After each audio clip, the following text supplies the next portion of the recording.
Good day everyone. I am Ardel Armialdo, a student from Sindritas College of Balingsag.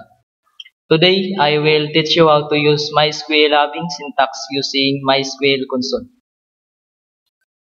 As you can see, the employee DB or database has been created. And this syntax use employee DB is to use the following employee DB, the database. And this show tables is to show the following tables in employee DB. And this describe syntax is to show the field of employee, the employee ID, employee full name, employee address, employee salary. And this select all from employee syntax is to show or display the specific data that has been inserted in employee table. And now I will show you the syntax of having. Select MPL salary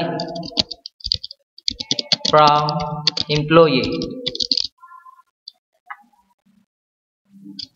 Having MPL or MPL salary greater than 4,000. And now the SQL having syntax show the employee salary that is greater than 4,000, the 5,000, 6,000, and 7,000. So for more info, visit www.w3school.com. Thank you. That's all.